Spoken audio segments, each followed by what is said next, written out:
The views and opinions expressed by presenters and guests are their own and do not necessarily reflect the official policy or position of Parasearch UK Radio or its affiliates and sponsors.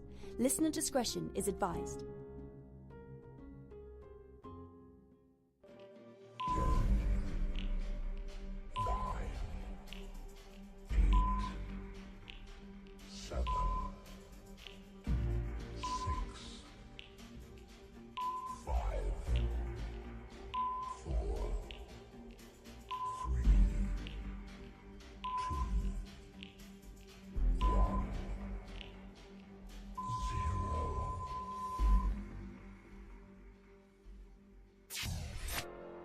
You're listening to Paranormal Concept right here on Parasearch UK Radio with your host, Paul Rook.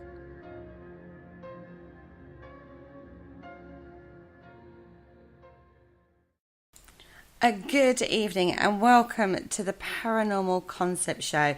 Now, obviously, I am not Paul Rook. My name is Kerry Greenaway. Unfortunately, Paul had an accident over the weekend and hurt himself quite badly, so he's unable to be here tonight. But I'm here.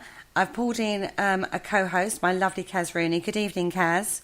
Good evening, Kerry. And we've got a fascinating topic for you guys tonight. Also in the studio with us is Mr. David Farrant. Good evening, David. How are you? Hi, Kerry. I'm fine, thanks. And the lovely Patsy Sorenti. Good evening, Patsy. Good evening, Kerry. Now, tonight we are going to discuss the Highgate Vampire. Patsy has written a book called the Highgate Vampire Casebook, and David lived part of this experience.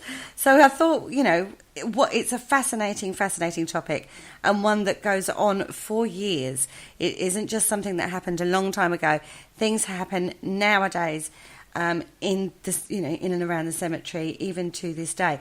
So, right, let's start from the very beginning. This all started back in the late 60s. Am I right on that, David? Yes, you are. I'd say in the latter part of the 1960s. And they sort of reached a peak at the end of the 60s, and you had a lot of vandalism, you had a lot of desecration, you even had people going into Highgate Cemetery and performing satanic rites, and I'm talking about genuine rites. I'm not talking about witches that get in the Sunday papers and dress up in cloaks, that sort of thing. I'm talking about people that used to go into the vaults, cast magical circles on the ground, often with an inverted pentagram in them, and the appropriate astrological signs. And these rites were obviously held for a very, obviously clandestine purpose. And coupled with this, of course, you had all the desecration in Highgate Cemetery. And Kerry, I'm talking about serious desecration. I'm not talking about vandals going in the churchyard or the graveyard and daubing symbols and signs on the vaults or knocking flower vases over. I'm talking about people actually breaking into the old Victorian vaults and in some cases removing the coffins. Or if not the coffins, I know this actually happened, Kaz. Oh, wow. If not they'd actually take the bodies out of the coffins. And naturally at that time, this was the late 69, the cemetery authorities were very concerned about it, and who can blame them? And also the police. Mm-hmm. Police were keeping a close eye on Highgate Cemetery because of all this serious desecration and body snatching and that sort of thing. And this was actually going on. If I could just point out here that Highgate Cemetery has been reputedly haunted since Victorian times. And Lord Ashurst used to live in a... what was that house called? Ashurst House. Ashurst House, which actually stood on the grounds of Highgate Cemetery itself. Mm-hmm. And a lot of they had trouble. Lord Ashurst was so rich, he used to let the house out because he couldn't live in it himself. And they had a lot of problems in keeping the tenants. The house was very, very big, it was very drafty, it was very difficult to keep warm. And for some reason, tenants just didn't stay there long. And in 1924, which I actually found, was a newspaper report. And it's referring back to the days when Ashurst House was still standing. Now this was in 1924, and even then it was mentioning that the house couldn't be let because it was reputedly haunted. I think that's relevant because it sort of goes to prove that the actual land at Highgate Cemetery housed a much earlier building which was itself reputedly haunted, and people just refused to live in it. And all this can be traced back in time, which I'm sure Patsy will confirm. And were there any descriptions of that haunting in the house? There was one description I found that there used to be areas of intense coldness in the actual house itself. I know it was a big and drafty house, but there was actually areas in it when there were cold spots, and people wouldn't go into the rooms and that sort of thing. And there was also reports of a tall, dark figure that had been seen in different rooms in that house. And by coincidence, that house was actually standing on the spot where the Circle of Lebanon, and that is a big circle of tombs in Highgate Cemetery, Victorian circle of tombs, once stood.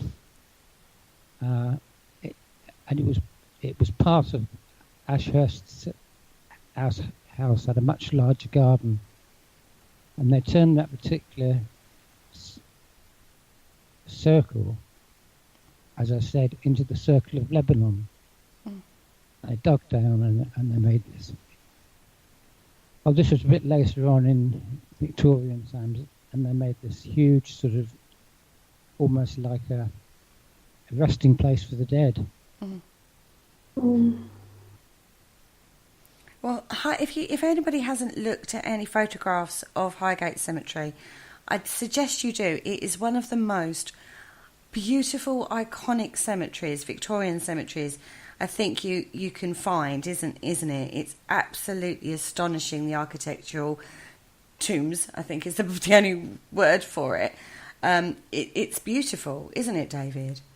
Well, yes, and that's another reason that Hammer Horror Films chose the place, because of its Gothic architecture and its Gothic appearance. They chose that place in the late 60s. Incidentally, at the same time all this Satanism and body snatching was going on, but although this was not actually directly connected with the films, I'm not suggesting that actors in the films had anything to do with it. What was happening outside of that. But I certainly think that Hammer Horror Films had a direct influence on people, especially when the apparition or entity, whatever you want to call it, got changed by the press and literally turned into a blood-sucking vampire. That's how it was being described in the press. And a lot of people in the Highgate area decided to cash in on that. Some of them writing books or writing for magazines. And personally, I would say this is how the actual vampire story, rather that the ghost was supposed to be a vampire, was really a vampire. This was, Hammer Horror Films were the cause of this. And I think that's a very reasonable thing to say. That's where it got its name from, really, but it was there way before that in regards to the manor house. Yes. Kaz? Well, obviously the location, given the history, there's been something there for a long time before this started. Yes. But one of the reports that I was reading, David, was saying that you had seen a grey figure on Christmas Eve 1969. Yes, that's right. I did. And you asked if anyone else had actually seen it. Yes. But before that time, I'd actually interviewed two people who actually came to have encountered this apparition in Highgate Cemetery. Yeah. I won't go into it, it'll take too long. One was an accountant who'd gone to Highgate Cemetery in the daytime, and he was an architect, and I believe he lived quite near Highgate Village, which was just up the road. Mm-hmm. And he went in there late one afternoon because he had a camera with him, but he was mainly interested in the architecture. Yeah. And he wasn't in the least bit interested in ghosts. At that time, anyway. But when I spoke to him after he'd had an experience in there, which involved him becoming hopelessly lost in Highgate Cemetery, and at that time they had a bell by the main gate and the chapel, and there was a bell on the roof, and they used to ring it about half an hour before the cemetery was due to close. Mm-hmm. He thought the best way for him to find his way out, because it was so overgrown in the cemetery in those days. Yeah. If you wandered off the main path, I believe as he did, it was very easy to get hopelessly lost. As he was walking towards the sound of the bell, he suddenly became aware that there was something behind him. Instinctively he swung around, and I actually saw him. And he told me in person that he'd witnessed a tall, dark figure. And he was just staring at him, holding his eye, and he actually felt he was being drained of energy. And that's what he experienced, and it really did frighten him. And he eventually found the way out. I don't believe he went back to Highgate Cemetery for quite some time until he got over that thing. Well, it must have frightened him quite a bit. But did that kind of pique your interest to find out what was going on? Yes. Yes, it did. And then I decided the best way to get information on it, which is something I do quite often in different parts of the country, was to write a letter to the local paper. Yeah. For other people to come forward who'd seen it. That's when all the trouble started, because all these people were claiming they'd seen a vampire in there and God knows what else, and it just got way out of hand. But I still maintained, well, to this day, it was not a vampire. Okay, it was some sort of earthbound phenomenon. Mm-hmm. I believe it had become earthbound. It was trapped, if you like, to the earthly plane, as we say in psychic terms, and it couldn't get away. And that's why it was being seen by so many people. Yeah, No, that's absolutely true. And I have to say this. I was on a tour of Highgate Cemetery about 4 years ago with a group of tourists, one of them an American. And we were coming to the end of the tour, and he asked the guide if there was anybody there who was acting, because he had seen a tall, dark figure up by the top gate. And the guide said, no, they don't have actors, and, they wouldn't even countenance a tall, dark figure, let alone a vampire. And yeah. And he said, it's probably the light fading or whatever. And after that, my friend and I, we decamped to the gatehouse, and we felt very, very hungry and thirsty, and it felt as if something had been draining the life out of us.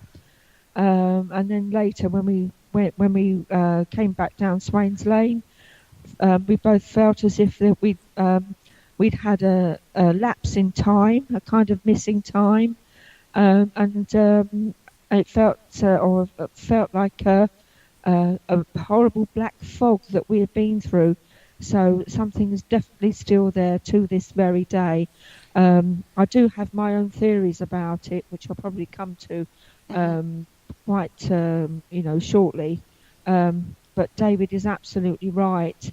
This figure is still there. It was there in the 1960s. It was there in Victorian times. It was there in the days of Lord Ashurst and Ashurst House.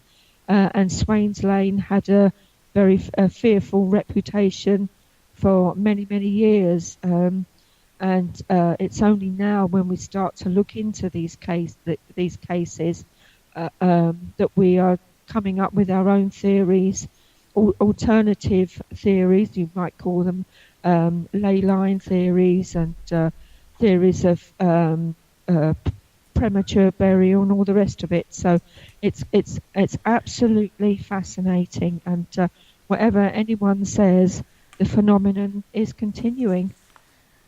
It's still there to this day.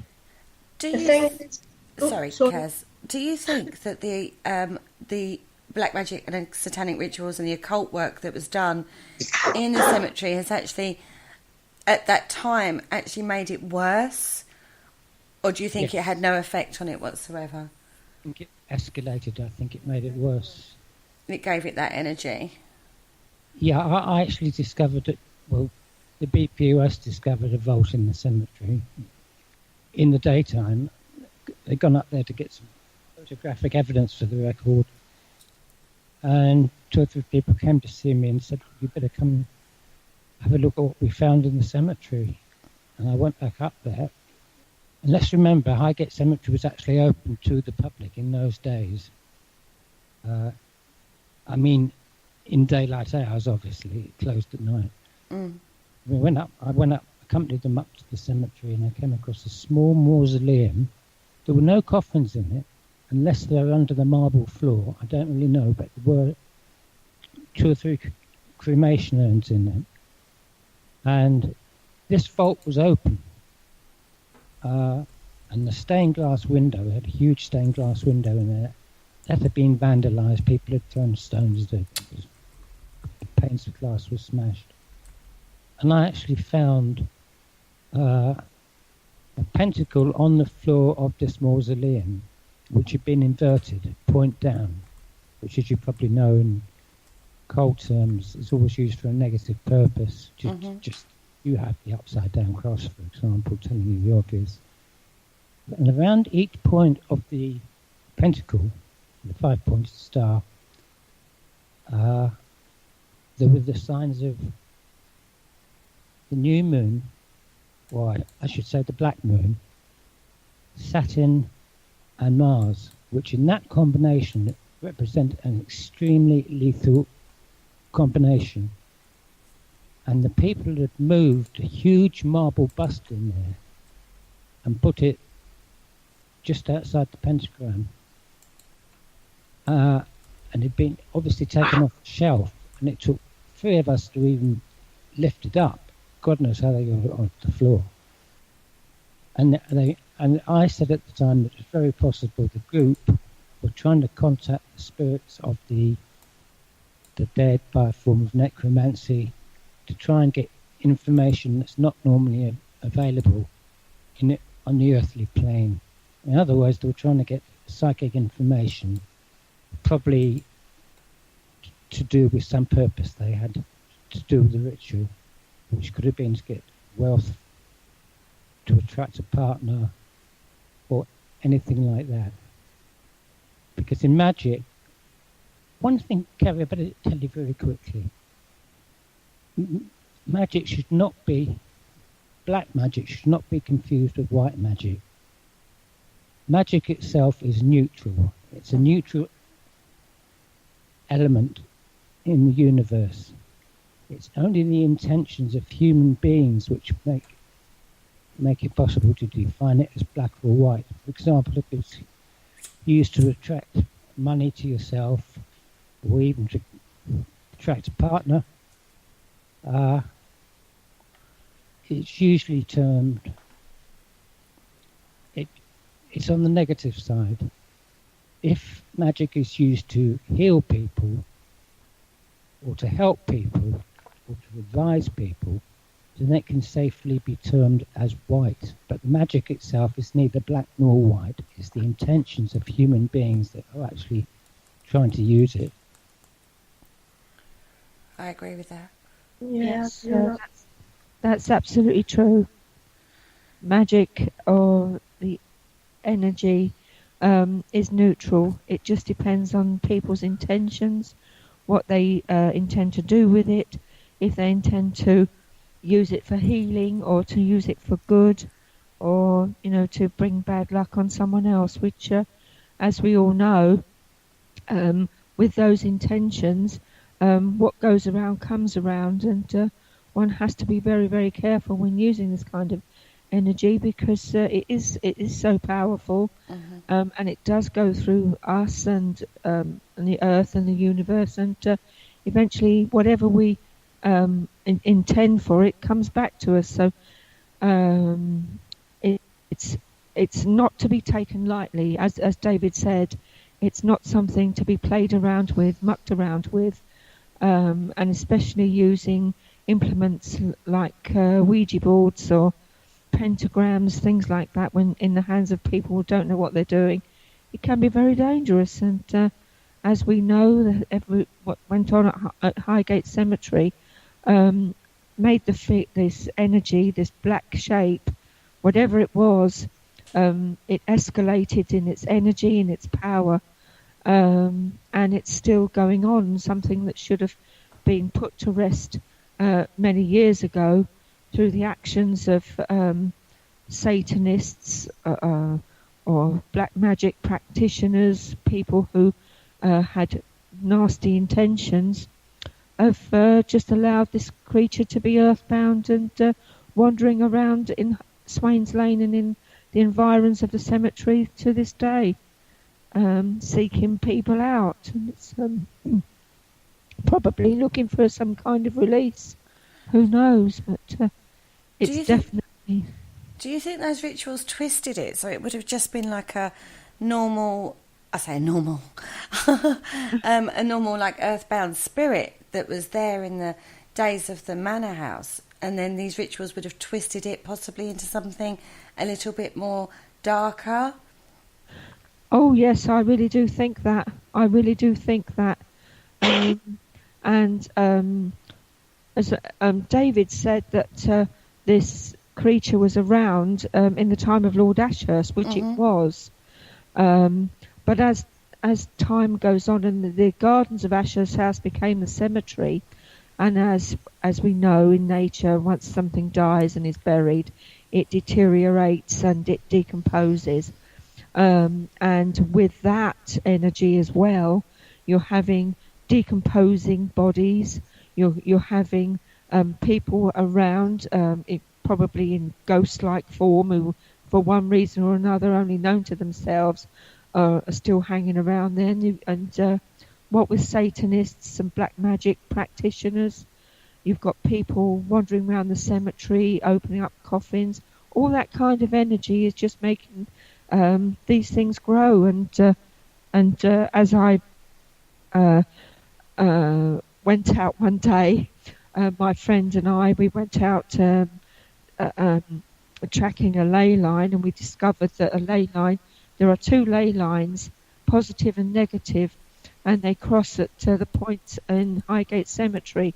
So you get that energy as well, and you're on course for something very nasty, something very mysterious, which I'm afraid isn't a blood-sucking vampire. But we use the term psychic vampire quite a lot in the spiritual terms in regards to a person, a physical person, where we've all come across those kind of people that drain their energy from you. When you leave their company, you go, oh gosh, that's exhausted. Yeah. It's very like that, isn't it, with this entity? It seems to be, yeah. The only reason I don't like the word psychic vampire is because it has the word vampire in it, and I'm very opposed to it being misunderstood. But I do know what you mean, Kerry. Yeah, there are people. You can meet them in the streets, you can meet them at parties, you can meet them in your own home. Mm-hmm. Or even not necessarily meet them, you can just pass them. You can pick up off them an incredible energy, sometimes negative, or on the other side of the coin, some people exude the actual opposite of that, and they're very light and almost radiant. So it has got an opposite too. Yeah. Kaz? Yeah, something I wanted to ask David about, going back to the cemetery. There was a report, I believe it was in 1970, it was reported in a newspaper that you had said you'd seen dead foxes in the cemetery. Yes, I did. I found a dead fox. Again, it was reported to me by the society, because we had members going up there in the daytime looking for evidence and would get photographic evidence. And yes, there was a dead fox lying quite near the top gate of the cemetery where so many sightings have occurred. Mm-hmm. What's interesting here is it was very muddy. I mean, the fox itself was mud on its legs and mud around its neck. It seemed to have blood marks around its neck, but I couldn't really tell. I didn't like to move it. And that story attracted the attention of the local paper. Yeah. Because of certain people who approached it at press releases. And the next thing you know, that one dead fox turned into dozens of dead foxes. And as this newspaper report kept going, kept spreading, it got further and further afield. Then you had animals all over North Finchley, which is only about a mile from Highgate Cemetery, and all around the local area. There were cases of dogs, cats, being found dead, according to the press. I leave an open mind about that, because I don't believe half the things the press assume or write, especially if the press has been given a factual story by, shall we say, certain people, and they take it for granted that it's a genuine news story, and it hasn't even happened. Media sensationalism, I think you find, may have been at play there a little. Yeah.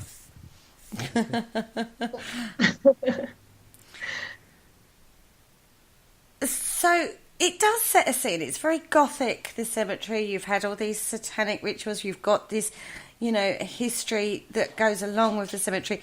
It's very atmospheric. It kind of does have the perfect set the scene for a dark entity, doesn't it? Well, certainly visually, yeah. And atmospherically, yeah. There's no question about it. So, Patsy, how did you get into this? I know how David got into this. How did you get into this story? Well, I heard about the story many years ago when I was probably about 10 or 11, maybe 12, because my mum and dad, they used to have newspapers and magazines, and I remember seeing David's photo in one of them and about the Highgate Vampire, and then I forgot all about it. And until I went to university and we began reading about the pre-Raphaelite poets and painters, and I discovered that Christina Rossetti and some of the other Rossettis, Lizzie Siddal, who was one of their muses, was buried in Highgate Cemetery. And I decided one day, it was probably about late October, I remember it was quite cold and it was near to Halloween. It was our half term at university, and I decided to perhaps, if I could, go in to visit Christina Rossetti's grave at Highgate Cemetery. And then I, just looking at the pre-Raphaelites on the internet, and this story surfaced again about the Highgate Vampire in Highgate Cemetery, and then I remembered it from a long time ago, and I thought, well, okay, I'm going up to visit the cemetery anyway. But I did read some accounts of of David's and others, and some of them were quite conflicting. And I thought, well, okay, I'll just go up and see for myself. I couldn't get in there that day. It was ticket only, and I didn't have a ticket. And I decided to go back another time. But in that time, I contacted someone else who had previously written about the cemetery, and who said that they had some material and so on. And I asked for the material if I could, have a look at it, because I've rekindled my interest in the case, and would I be able to see some of the material? And I was met with something very standoffish and very rude, which didn't help at all. So I contacted David, who was most helpful. We came up on a Sunday afternoon after following a visit to the cemetery, and he avowed me of all his material, everything. And this is how I got into the Highgate Cemetery vampire case. And the more I looked into it, the more I researched it, the more I realised that it couldn't have, been a bona fide blood-sucking hammer horror type vampire. It had to be something else. And there were stories and photos of people who had been allegedly bitten by this vampire, pinpricks of where teeth had gone into it, and none of it made sense, Kerry. None of it made sense. So I decided to research my own and pull out independent witnesses, and one of them was a friend of mine who had no connection with the Highgate Vampire case whatsoever. He was older than I am. He's a computer engineer, lives now up in the northwest, and I just mentioned it to him one day about these strange pinpricks and these photos of this so-called creature, and he told me that it was the stills of a film that was made back in the 1960s, and that not only did he know that was he invited to see this as a kind of private screening by the author, a certain author, but he was actually told how the effects were made, and then that really put the lid on it for me. And I thought, well, okay, let's just go and see what's this is and that, and that's how I ended up writing the Highgate Vampire Casebook. I mean, there were stories of tombs being broken into, tombs with their doors being shouldered in, people wanting to stake bodies and not being allowed to. And I know for a fact that even in Highgate Cemetery with Victorian bodies, one has to have a Home Office warrant to even open the door. So I knew that permission couldn't have been granted, and that it was a trespass, and that whoever did that would be breaking the law. And so I put all this down in print, and it became the Highgate Vampire Casebook. And thanks to David and all his material, and the independent witnesses, both in Highgate and elsewhere in the country, this isn't just a local Highgate thing. This is, people from parts of the country knew about this as well, and I managed to track some of them down, and they all said the same thing, that the so-called vampire pictures were stills from a film, and I'm happy to say one that my friend David here was actually invited to watch himself, weren't you, David? Yes, I was invited to see that film with a group of other people as part of the research, and I saw it in 1969. Yes. Yes, that was when my friend would have seen it around about 69, 68, 69. And the title of the film was called The Vampire Exhumed, which was a bit of a yarn by all accounts, a bit of a vampire yarn by all accounts. And one of the actors in there playing two parts, both the vampire and the vampire hunter. But yeah. So whether he couldn't get actors or whether he just wanted an ego trip, it's maybe a bit of both, possibly. or a Kaz? change artist. No, I actually saw that film. I can confirm that. I went down there with. I'm not going to name anybody actually, because I think it's. I don't think it would be wise, because these people looking for any chance to cause unpleasantness, and threaten people. Mm-hmm. But, so, if they want to try that, they can always come to me. I mean, I'm not putting people like onto other innocent people.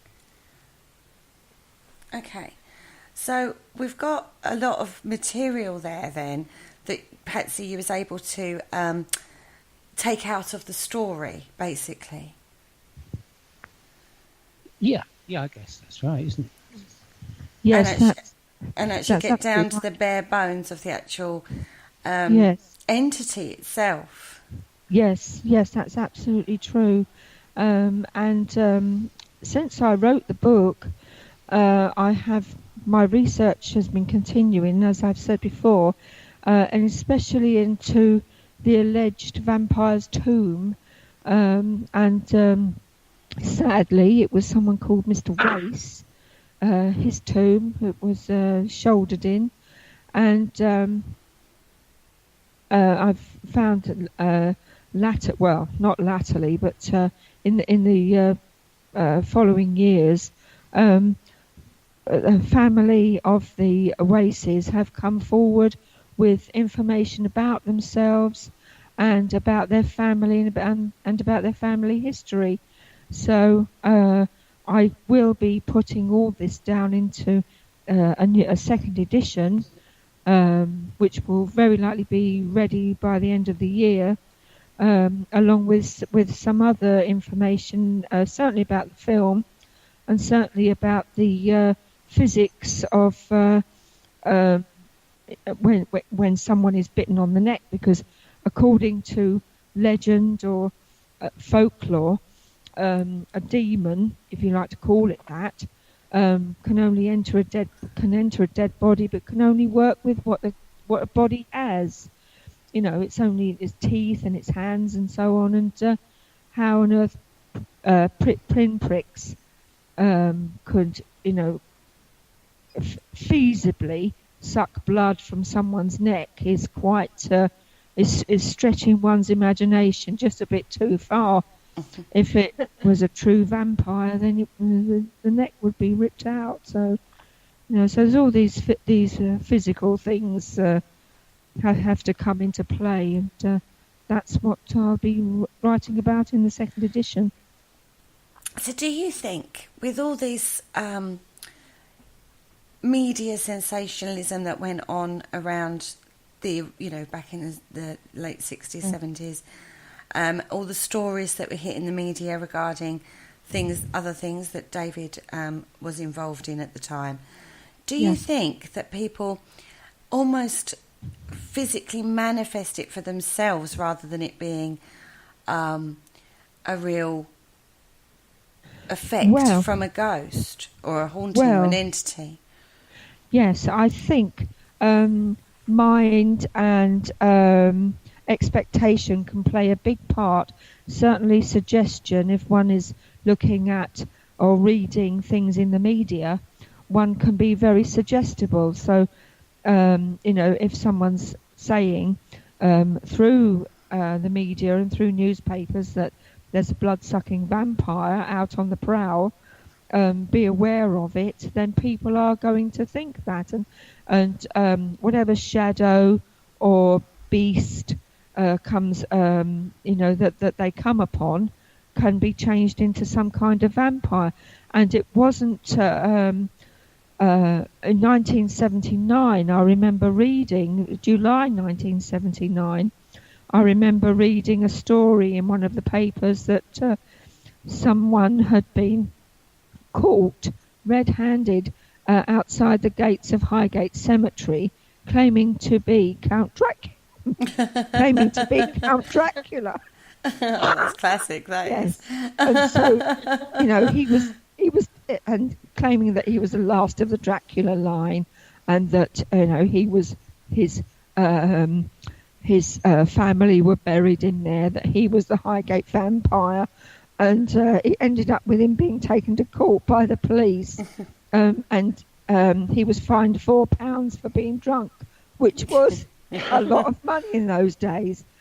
But it just goes to show, even then, even in 1979, the police were out patrolling, and people were still being influenced, even though, and thinking that they were Count Dracula or they were the Highgate Vampire.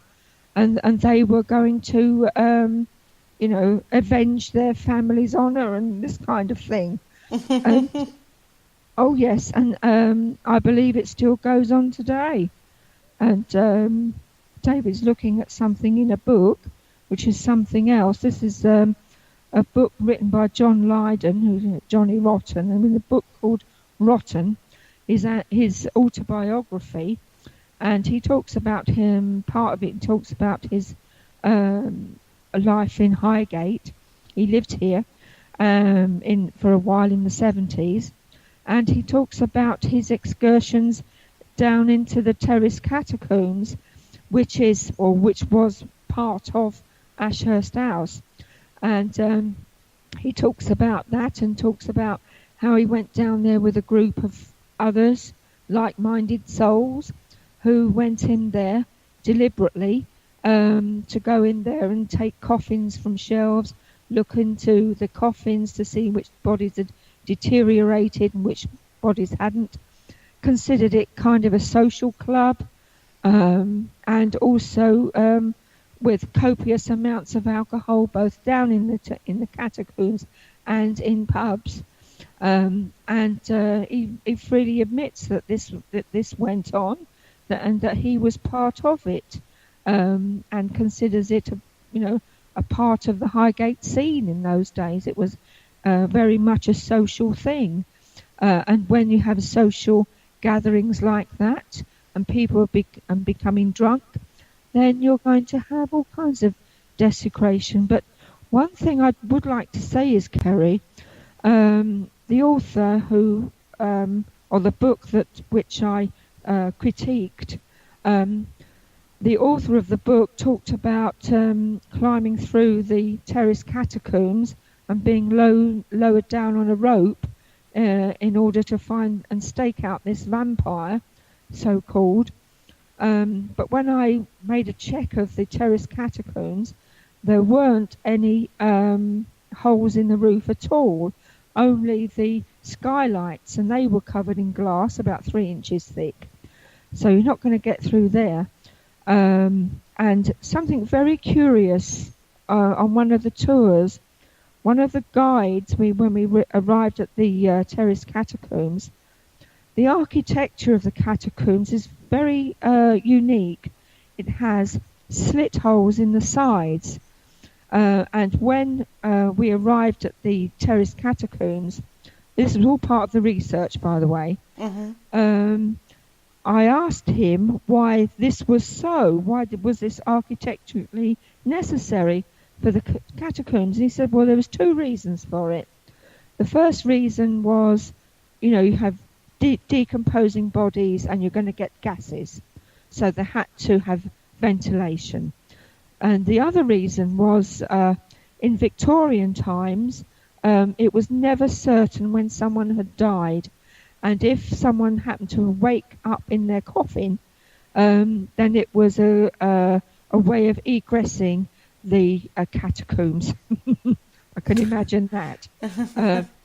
I can imagine that quite.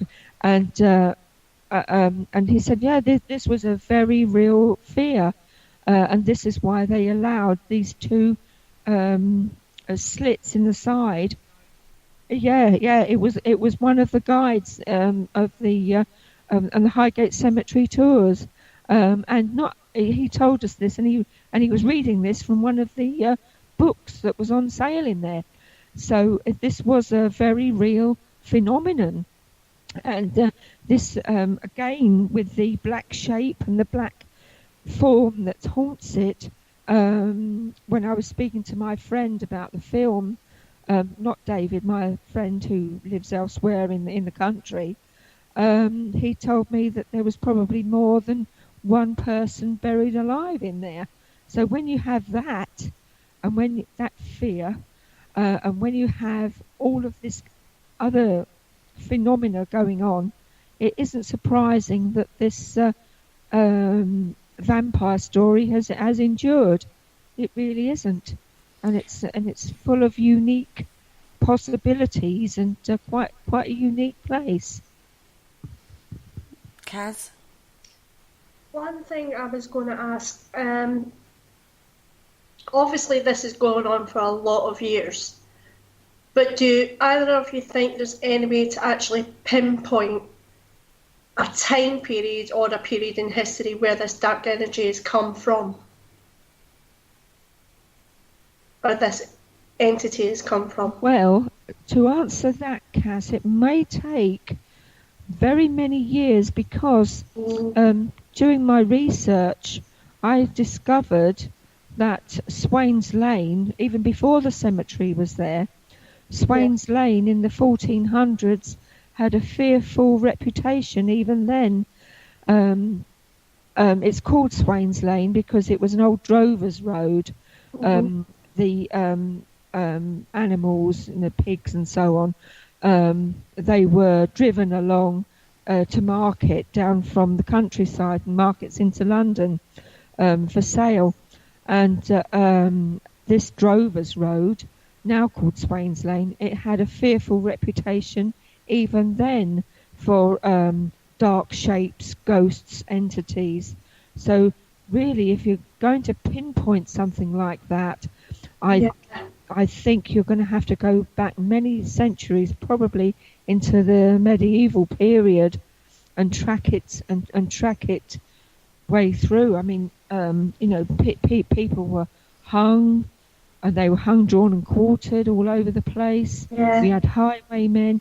Even before the days of Dick Turpin, there were footpads and highwaymen stretching right back into medieval times. So who knows what this who this creature might be. I mean, it's not just been seen in the West Cemetery, it's been seen in the East Cemetery. Yeah. It's been seen in local pubs. It's even been seen in council flats. So it's quite a... And David saw it there, so it's quite a strong energy, whatever it is.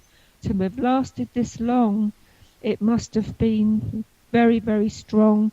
Someone out for revenge, perhaps, and the energy has just been fed to it. Negative energy has just been fed to it. Yeah. So, coming more modern, because this is like we've talked about a lot about the early 70s and the explosion of the myth, basically. Coming into more modern times, people are still seeing it today, aren't they? Or recent times, aren't they? Yes. Can you tell us about that a little bit? Well, probably David will be able to tell you more than I can. Okay. But I know that certainly when I've experienced myself and my friends, when we experienced it, going back a number of years now, probably about 10 years ago, even longer than that maybe, when we had the strange missed time experience and feeling very hungry and thirsty, and our mobile phones wouldn't work. And people who live around the cemetery, in the vicinity of the cemetery, have seen it. And one lady's even come forward to say it crossed the road to talk to her. And that was, how long ago was that, David? 2015. That was in 2015 that went on. And we had a report that it was only seen last year. And myself, I think it's some kind of cyclic thing. You know, it goes in cycles, possibly according to the seasons or according to the months, time of year, when energy is high or low, and if people are in the right place at the right time. It's just a phenomenon that I don't think it's unique to Highgate. I think if you're going to get something, if you have something like this, you're going to get it anywhere where ley lines or energy concentrates. But Highgate certainly is the famous area for it, and certainly the most famous in Middlesex, because Highgate was part of the old county of Middlesex, and certainly that's something that really deserves a greater level of investigation, I would say, and I believe that this phenomenon will continue straight into the future with many more reports. Yeah, it's fascinating how it's endured through the time, isn't it? Yes, absolutely. And when you have bodies decomposing in cemeteries, with the energy that creates as well, it just feeds it. It absolutely feeds it. And Highgate Cemetery still, it was brought back into use because it was disused for many years. As David has said, it was overgrown and disused, but now it's been brought back into use. And so I do think, Kerry, that because of the reuse of the cemetery, burials and cremations in there now, it's just reactivated its cycle, and there may be even more than one ghost haunting Swains Lane. We've heard ghosts of ghostly cyclists and someone coming along pushing people over and this kind of thing. So there may be more than one ghost. So that's something to think about. It's a very atmospheric place, is Swains Lane and the cemetery. And if anyone wants to go down and pay a visit, it's well worth it. Well worth it, just for the atmosphere alone. It's well worth it. Yes, I totally agree. It's on my bucket list to do. Been meaning to do it for about 2 years now, and I still haven't got there. But it's definitely on the list. Is what I can say to that. It's definitely on this year's list. I keep promising myself, and well worth it. Yeah. It's definitely something I've got to do. Kaz? David, if you could sum up what you think this Highgate Vampire is, how would you sum it up? It's very difficult to sum it up. I'd say whatever it is, not a vampire, has remained earthbound. It could have been escalated by the activities of this satanic group who are practicing black magic rites up there. It sounds a bit empty to say it's just an earthbound spirit. I think it's much more than that. I actually witnessed something myself there in late '69, which was the first thing which persuaded me that it was real. I won't go into it because it's a bit too complicated, but I'd gone to Highgate Cemetery to look for some logical explanation, heard the story about the foxes and the shapes and the shadows, and I thought it could be the moon or clouds casting shadows through the tree branches, which had just been distorted out of all proportion. I didn't actually know what I was looking for. And I actually sensed something behind me. And I actually saw it. But it had no discernible features. Wow. And you couldn't see through it either. But it was a black shape which was standing out even in the darkness. So, yes, I'd say there's definitely something there, and there still is there now, well, to this day. Yeah. Wow, my goodness. I was just wondering, has there any, has there been? I know, Patsy, you are psychically mediumistic, aren't you? Have you tried to, I don't know if this would be dangerous or not, but try to link in to whatever it could be? Well, because I don't know what it is and what it's capable of, I mean, I have had one experience where I tried linking into in a cemetery before. This was in St Leonard's Churchyard in Heston, down there near Hounslow, and I actually brought someone back with me. A very nice lady, but she had to go back. But she was with me for a while, and this is what made me wary about linking in with it. Because you never know if it's going to, because, you know, if you're psychically gifted and you are sensitive, you have to remember that if something is looking for release, which it may well be, it might be why this thing seeks people out. And it may see you as a light in its darkness, and it will attach itself, and then I may never be able to get rid of it, or get rid of it only with great difficulty. So I think if I were ever to do that, it would have to be with another group, so the energy dissipates and it confuses it somewhat. Perhaps that's the wrong word, but it's not going to attach itself to any one person. And just to find out exactly what it wants. But that would have to be totally controlled, with someone who knows what they're doing, and who can communicate with the thing in the way it wants to communicate, and not take any nonsense from it, if you know what I mean. Because it's not threatening. It's not a threatening thing, but it's not something that I really want to bring home with me. Yeah, I can understand that. You don't want that attaching itself to you, do you? Absolutely not. No. I mean, I'd be quite prepared to find out who it is and what it wants.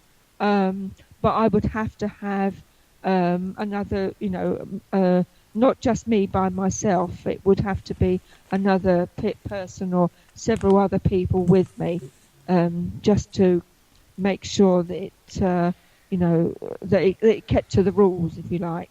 Yes. And it did go when it was meant to go.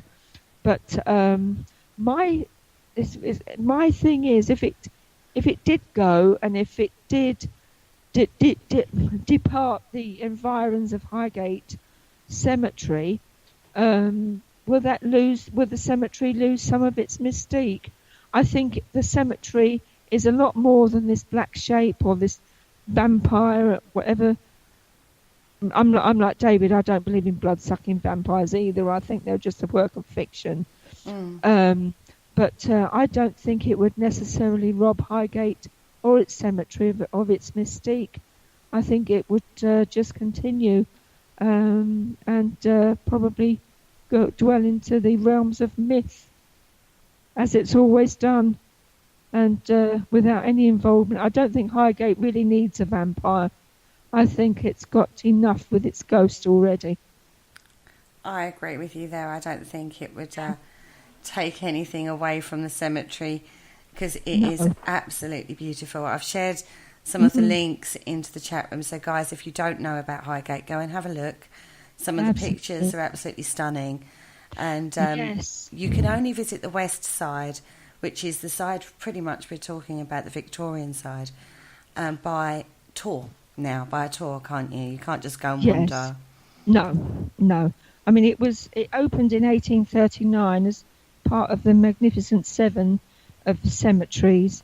And it was modelled on Père Lachaise in Paris, and the architect Stephen Geary, who is actually buried in the West Cemetery, designed it, laid it out as a garden cemetery, which in its heyday was a beautiful haven from the metropolis of London. And it's still beautiful. It still retains its charm and its architecture, and it's well worth visiting even just for that. But if anyone's thinking of going up there staking or even hunting a vampire, I wouldn't advise it. Firstly, there is no vampire, and secondly, the authorities absolutely forbid you from even mentioning the word vampire. So please don't think you're going to go up there and encounter a blood-sucking beast. No. Certainly not with stakes. And also, I'd just like to point out, any investigation teams out there, don't even bother trying to ask the cemetery if you can investigate, because they don't have any of it. There's no chance, basically. No, absolutely no chance at all. No chance at all. Anyway, on that note, thank you so much for joining us. We've actually come to the end of the show. Kaz, do you want to tell everybody about the competition that Parasearch is running at the moment? Well, what a competition. What a competition. Right, hang on. I've got to look up the exact details. Hang on. Kaz is organised tonight because it's not my night, so... I know, I dragged her on at the last minute to apologise. That's okay. And now I can't find it. Okay, well, Fright Nights London have actually donated 2 tickets for the 17th of March to investigate, or join them on investigation for Fort Horsted. The draw will take place on Parasearch on Haunted History Show on the 14th. But to enter, you have to... What do you have to do, Kaz, to enter? You have to be part of the page. You have to like and share it and comment so you can be added to the competition. That's right. All the terms and conditions are on the Parasearch Radio group page on Facebook. That's where you need to be if you are available to investigate and want to stand a chance of winning these 2 tickets. And on that note, I'd like to say thank you so much, David. Thank you so much, Patsy. Thank you, Kerry. Thank you, Kaz. And thank you for David.